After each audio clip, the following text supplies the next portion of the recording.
Well, I knew I had a child and didn't know where she was at.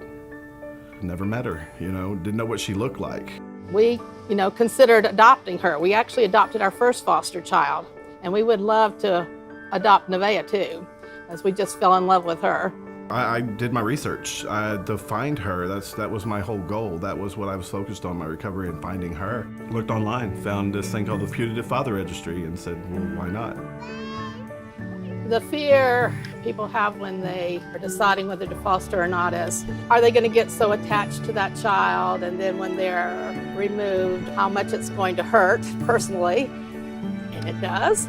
But we also have to think, what is God calling us for? Is he calling us to be a permanent parent for a child, or is he only calling us to be a temporary parent? In this case, we got the best of both worlds.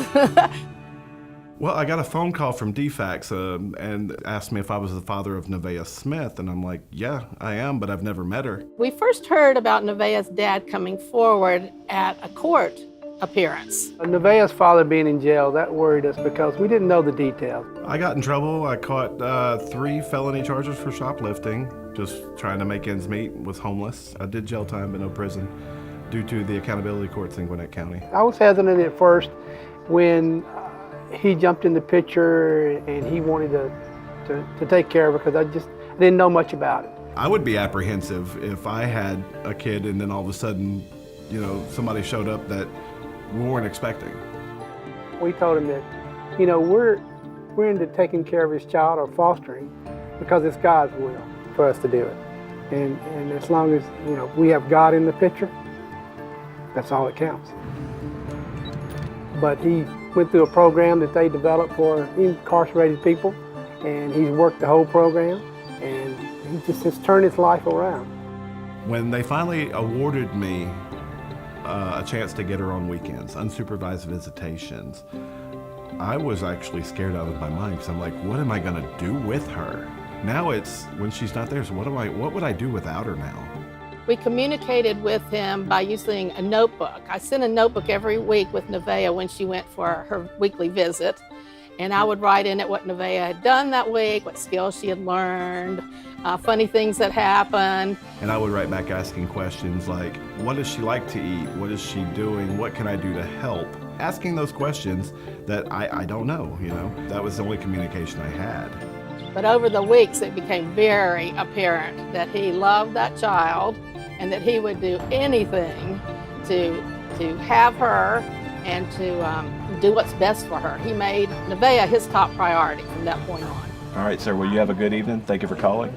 I was working full-time with Georgia Calls. I was trying to finish up the mental health court program in Gwinnett County. So I had to be places. I had, it was really hard. I had a babysitter, and the babysitter kind of canceled out on me one time, and I called Keith and Linda at 9:30 at night and said, I don't have a babysitter.